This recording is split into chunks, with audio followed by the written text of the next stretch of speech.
Local 4 News starts now with a breaking news alert. That breaking news happening in Sterling Heights, where two women are shot in a parking lot. The shooter is on the run right now. Now, the women were found near an old Ruby Tuesdays restaurant on Van Dyke near 15 Mile this afternoon. The women were rushed to the hospital. They're being treated right now. The man ran from the area, has not been caught.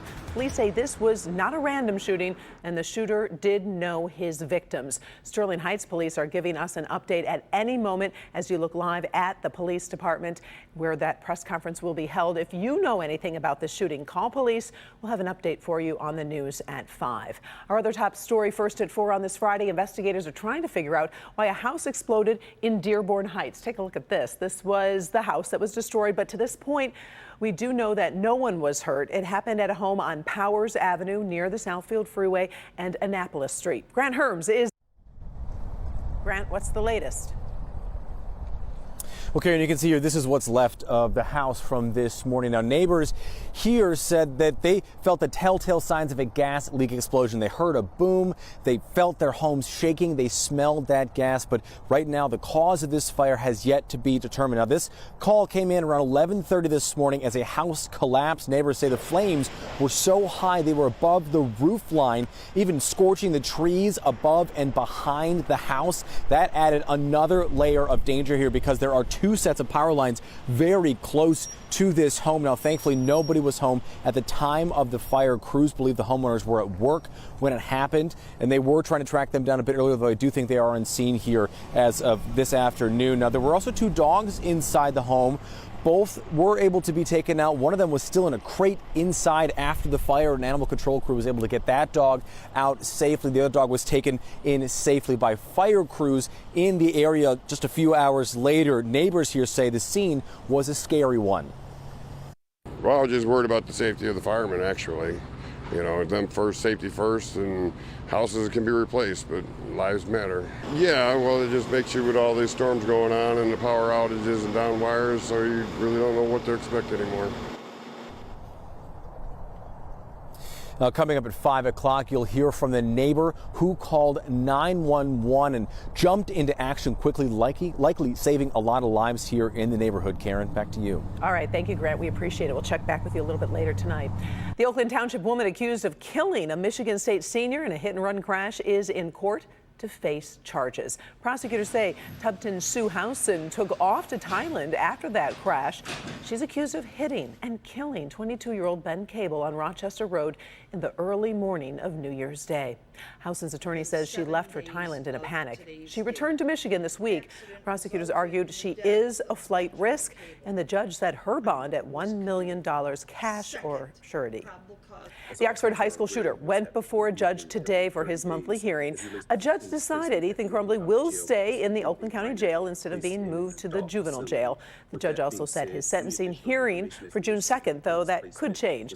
Crumbley pleaded guilty to 24 counts against him, including murder and terrorism. There are two big construction projects that could really impact your drive this weekend. Starting Saturday, there will be lane and ramp closures as the I-69 Flex Route construction starts up again. The eastbound lanes from Kent Lake Road to Wixom Road will be down to one lane.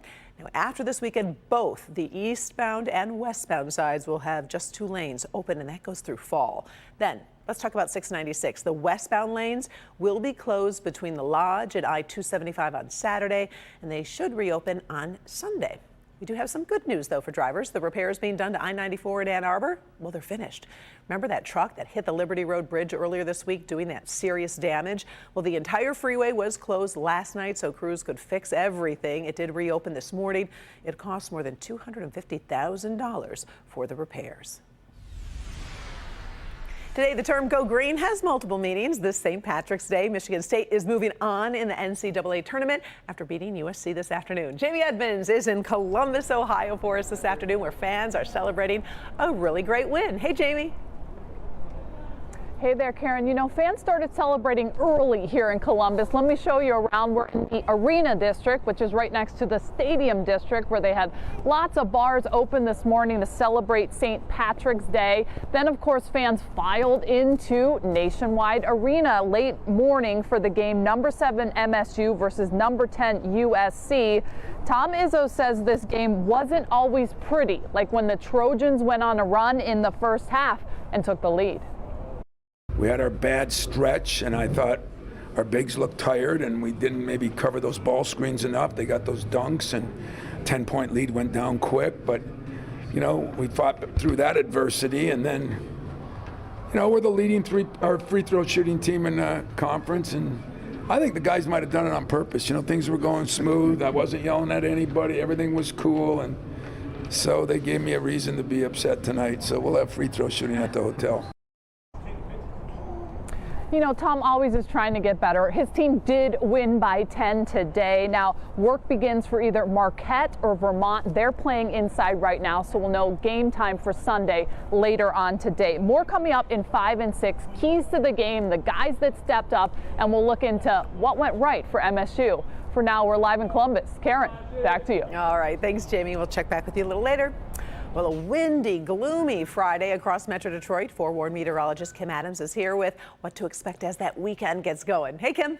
Hey, well, it's our last weekend of winter, and boy, is it going to feel like it. In fact, right now, even though we have temperatures in the 30s to right around 40 degrees, it only feels like it's in the 20s, and it is almost 20 degrees colder right now than it was at the same time yesterday at Metro Airport. 18 degrees colder in Pontiac and 14 degrees colder in both Port Huron and also in Mount Clemens. So we'll widen the view for you here, and we had the rain this morning. That's now off to the east, but there is going to be a little lake effect action going on. So a winter weather advisory if you are traveling to the west side of the state from Kalamazoo up to Grand Rapids and even into parts of Traverse City. Winter weather advisory goes all the way until 2 a.m. on Sunday. But around here, some of these lake effect showers could make it into our backyard, and I'll talk about that coming up in the forecast. All right. Thank you, Kim. An international court issues an arrest warrant for Russian President Vladimir Putin over the war in Ukraine. The International Criminal Court says Putin is responsible for war crimes. They accuse him of unlawfully deporting children from Ukraine to Russia. The court has no police force of its own to enforce warrants and says it will be up to the international community to do it. Russia is calling the arrest warrant outrageous and legally void. China's president plans to visit Russia next week to talk with Vladimir Putin. The visit will be seen as a powerful show of support for Russia as tensions escalate between the U.S. and both countries. China's president will be in Moscow for 3 days. President Biden is calling on Congress to allow tougher punishments for bank executives in the wake of those 2 bank failures in the last week. Biden wants rules that make it easier to ban executives from working in the banking industry and force more of them to return compensation if the banks fail. It comes as the parent company of Silicon Valley Bank, which was seized last week by federal regulators, has now filed for bankruptcy. Meantime, stocks fell again today over concerns about the banking sector. After a very rocky week on Wall Street, the Dow just closed down 384 points. A third major insulin producer is capping costs. Sanofi says it will cap the out-of-pocket cost for its most popular insulin product at $35 per month for people with private insurance. The company says it will also lower the list price by 78% to help customers with high deductibles. Earlier this month, Eli Lilly and Novo Nordisk announced they were cutting prices. The 3 drug makers make up 90% of the insulin market in the United States.